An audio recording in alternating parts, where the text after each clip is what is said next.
Hello and welcome to your favorite show, Cricket Happenings, dear friends and subscribers. On this particular cricket show, we have a lot of cricket to cover today, so it's going to be a real skimmer here. Now, as far as today's cricket show goes, we will start off from the deciding final ODI that happened between New Zealand and England. And as I said yesterday, that during the innings break, that this was a below par score of 223 by New Zealand, who collapsed, and England had absolutely no problems. In fact, they attacked in a splendid manner, especially Jonathan Bairstow, going on to make his third ODI century, his second consecutive ton in this particular series, which gave him the man of the match. What a knock! It was really a blitzkrieg knock from Jonathan Bairstow, playing some very good cricketing strokes. And it was a breezy victory for England, and I think it was a big disappointment to hordes of followers assembled at the beautiful Hagley Oval in Christchurch, where they would have expected their heroes to come to the fore. Unfortunately, that didn't happen, and England won the ODI series 3-2. Chris Wokes, for some brilliant economical bowling, took away the man of the match, and what a mighty! He's been bowling in a miserly fashion, and very truly was named man of the match. And as far as Australia versus South Africa were concerned, on the second day, the South Africans took the lead. Even though the Aussies bowled well, the South Africans took the lead with the score on 263 for 7 at close of play, or 20 runs lead, and A.B. de Villiers was still there, not out on 63, and he was the man who transformed the match in the final session to go and take the lead, because they were really 174 for 6 at one stage, and they reached 263 for 7, and A.B. de Villiers is still there at the crease, and that would really give you the situation as to how it would be panning out. And the third match of the Netherhouse Trophy. Yesterday in my preview, I said that Sri Lankans were absolute favourites, but today Bangladesh played out of their skins, and especially even after racing the highest total in this particular ground, Sri Lanka raced 214 with some huge hitting seen from all the batsmen. Kushal Mendes, Kushal Pereira, Pul Taranga, but Bangladesh definitely gave it a real, I would say, gave it a real thrust as they went on to defeat the Sri Lankans there by whatever the wickets. But what was more important was that it was a win by 5 wickets. I mean, to chase down a total of 214 with 5 wickets to spare. The Lions' credit will go to Mushfiqur Rahim for his very hard-hitting batting.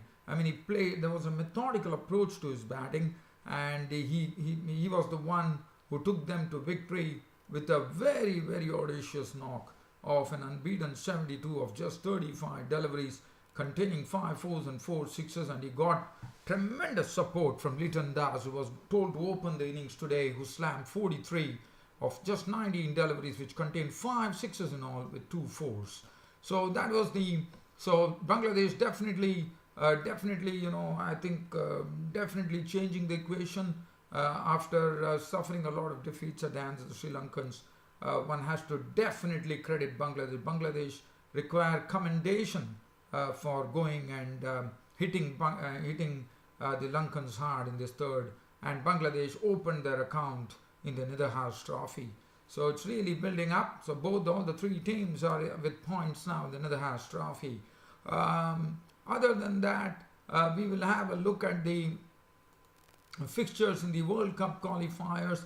West Indies became the first team to reach the Super 6 as they got a victory over Ireland. In fact, they were powered up by Roman Powell. At one stage, the West Indies were in absolutely, I would say, in all sorts of trouble. At 83 for 5, and Roman Powell came in and pummeled the Irish bowling to claim his maiden ODI century, and what a knock it was from Roman Powell. And after that, Kemar Roche took care of the New Zealand of the Ireland batsmen by picking up 4 important wickets.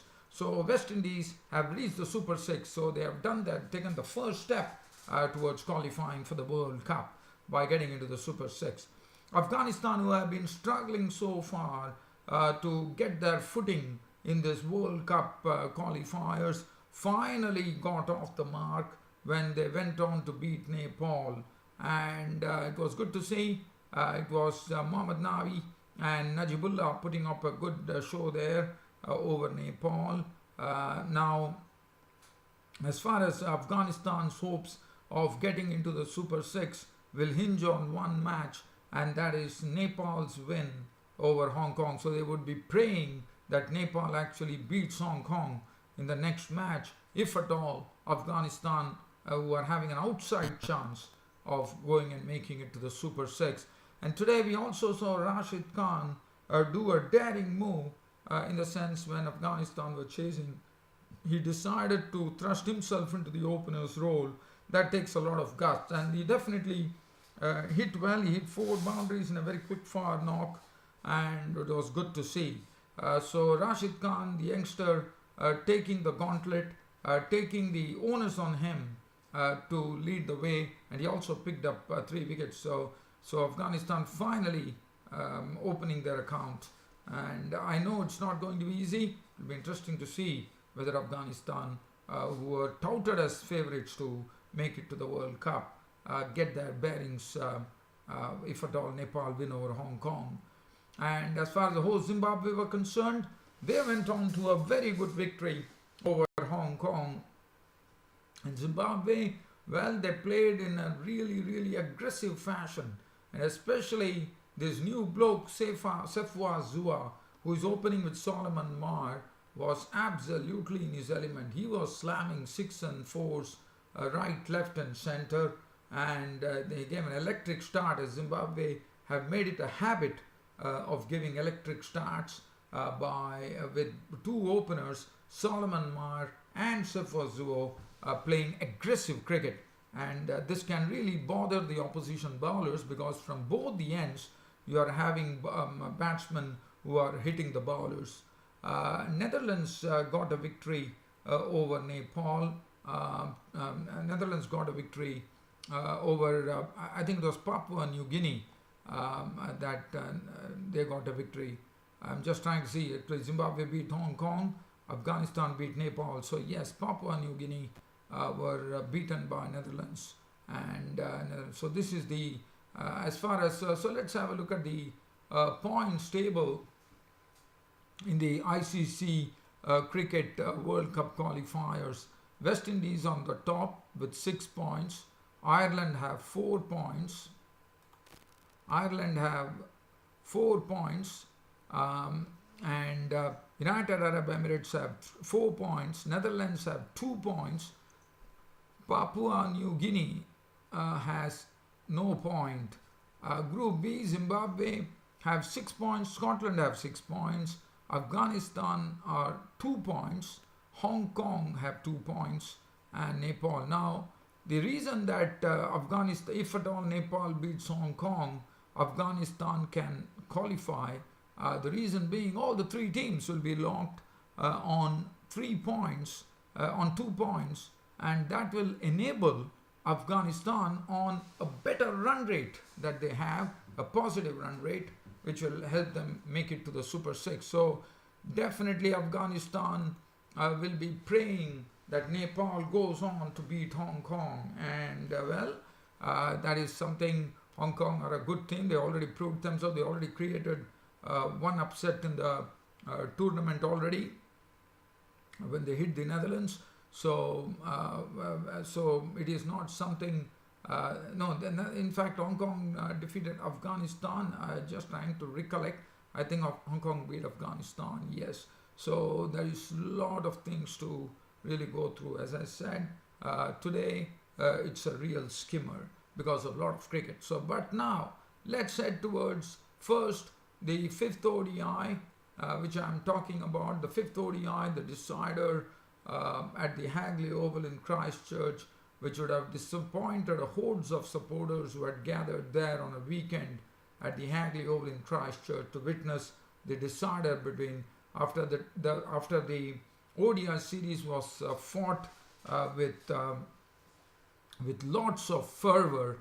Finally, this particular final ODI, the decider, turning into a damn squib here with England winning the match by 7 wickets.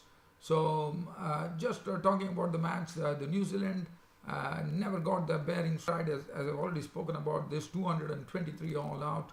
Vokes at 3 for 32, 1 for 26. I'm not going to go into the bowling figures there. As far as England were concerned, they were given a target of 224 to win from 50 overs. And as I very rightly said, it was a below par score. And Alex Hales and Bairstow made sure that it is something that New Zealand are going to regret, as New Zealand bowlers were really slammed all across the park. Bairstow took his slowly got to his 50. Alex Hales was also looking good, and runs were just flowing from the bat of both Bairstow and Hales, as England added 155 runs for the first wicket. And Jonathan Bairstow, after reaching his 50, was totally ballistic, as he went on to hit 5 sixes of 8 balls of the hapless East Sodhi right-arm leg spinner, who has the maximum number of wickets in this particular series. So Jonathan Bairstow went on and on and on, and finally he was hit wicket bowled for 104 of just 60 deliveries, which contained 9 fours and 6 sixes. Hales made 61 of 74, 9 fours. Root remained not out on 23 of 37, 1 4. Morgan was out for 8 to the bowling of Sodhi. Stokes stroked his way to an unbeaten 26 of 18 deliveries, 1 4 and 2 sixes. The bowling, Bolt at 6 overs, 1 for 50 taken off him. Grandholm 4 overs for 33. Santer 44, but East Sodhi's figures were absolutely destroyed. 7.4 overs, no maiden, 1 for 78. The chief destructor being Jonathan Bairstow. And Saudi definitely deserves credit to bowl so well on this particular pitch. 5 overs, 1 maiden, none for 20. So that is as far as, so that's all over. As I said, the man of the match was Johnny Bairstow, but the player of the series, Chris Woakes, has been absolutely superb. I mean, his spells, he has been bowling in a very miserly fashion, and he has also taken the wickets also. So he was very rightly named the man of the series, and what an series for Chris Woakes. Definitely kept giving the breakthroughs for them, and also throttled the runs for New Zealand. Okay, so now we are talking about the second day's play in the second test match between Australia and South Africa, and it was South Africa. Looking at the South African card, today they started off with Dean Elgar and Kagiso Rabada in the middle, and Kagiso Rabada, well, I'm just trying to get onto the scoreboard here, trying to see what can be done about that.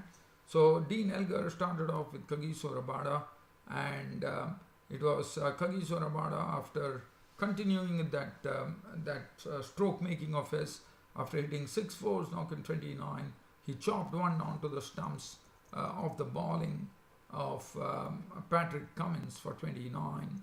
After that, there was a really lull in proceedings, as Elgar and Hamla settled down to repair the damage in a big way, and they did it in such a way that in the session between lunch and tea, there were only 2 boundaries were hit by Amla and Elgar, and then the score really went at snail's pace, one could say. Real test match cricket there, with both Elgar and Amla guarding their wicket, and then it was really frustrating for the Aussies.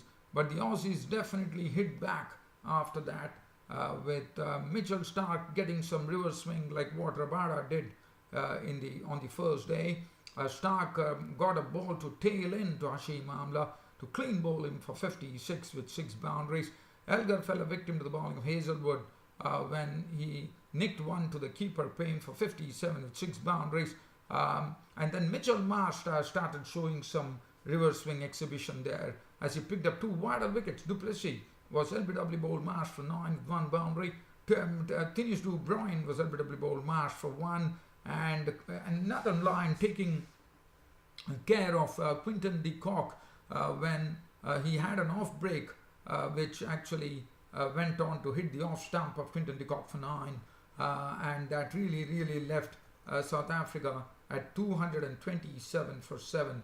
But the king was at the crease, none other than A.B. de Villiers. And A.B. de Villiers took the attack right into the Australian camp, and also when the ball was reverse swinging, A.B. de Villiers showed the way to play reverse swing, and also he was not afraid to play strokes. He went on the attack and he hit 14 boundaries. It was a wonderful knock under the circumstances, which took the South Africans past the Australian score of 243, and that stumps were drawn for the second day here at Port Elizabeth.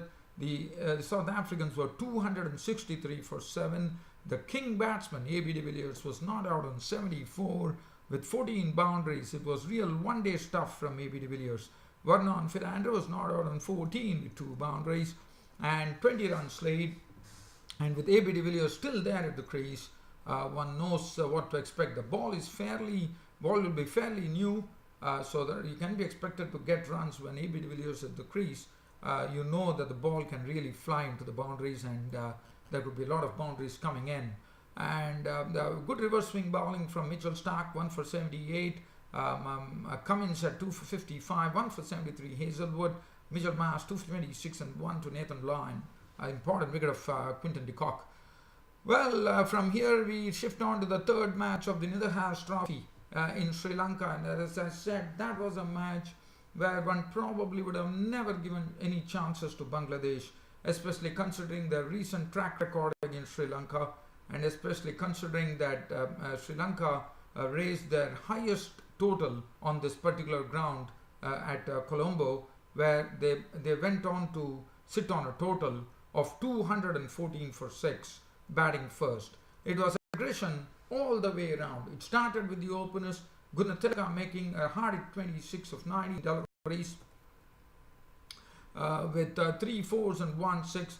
Kushal Mendes was totally deadly, I would say. He was slamming the ball to all parts of the field, and it really did not make, and all his sixes were coming on the leg side. As you know, predominantly Kushal Mendes is a very strong player on the on side, and his strokes were in full measure today, as he hit 5 sixes and 2 boundaries in a knock of 57 of 30 balls.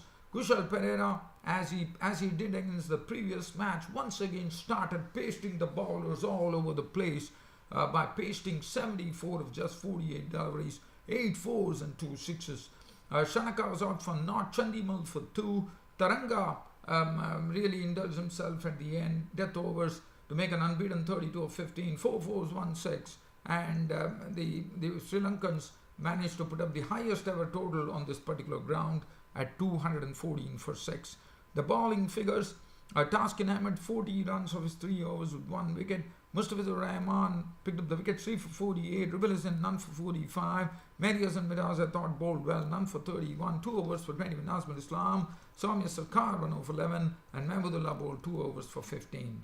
Now with the score being 214, one thought Bangladesh had no chance, but Bangladesh definitely had a game plan in mind. They decided to promote, as it was a good batting pitch, they decided to promote Liton Das into the batting order. Liton Das, normally a very compact player, but he was probably given the full license to go and have a go at the Sri Lankan bowlers, and that's what precisely Liton Das did, as he really fired up by slamming Dhananjaya for a 6, and then he also picked up 2 leg side sixes over square leg with the bowling of Chamira and Fernando, and his contribution was 43 of 19, 2 fours, 5 sixes. Tamim Iqbal making 47 of 29 deliveries, 6 fours and 1 6. Soumya Sarkar 24. Everybody contributed, but it was the innings of Mushfiqur Rahim at the stage when the score read 197 for 5 and there were 8 runs, and Mushfiqur Rahim clattered the Sri Lankan bowling and showed what experience can mean, as he clattered an unbeaten 72 to take the Bangladeshis to victory of just 35 deliveries, which contained 5 fours and 4 superb sixes. And that was the end of the match, and they won by 5 wickets with 2 balls to spare. A splendid innings from Mushfiqur Rahim, who picked up the Man of the Match award, and the Sri Lankan bowling were put under the pump today. Chamira 4 overs went for 44, 1 wicket. Dhananjaya 3 overs hit for 36 runs. Fernando 2 for 37. Gunatilaka 1 for 22. Pereira 3.4 overs, no maiden 1 for 36. 2 overs for 25 for Mendes, and Shaka bowled 1 over for 12 runs. Splendid batting from Mushfiqur Rahim. It was a real exhibition of some classic strokes coming in from Mushfiqur Rahim. Well, dear fans, subscribers, a real pleasure, and well, unfortunately, I'm trying to see whether I have any time. Unfortunately, time will be a constraint here. I won't be able to give you any PSL league match summaries here. Unfortunately, it's about time. Probably you can keep an eye on my Twitter, where I'll be coming with a lot of tweets about all the cricket that was played today. Thanks for your company, and thanks for watching Cricket Happenings. This is your host Ram signing off on a Saturday. Thank you.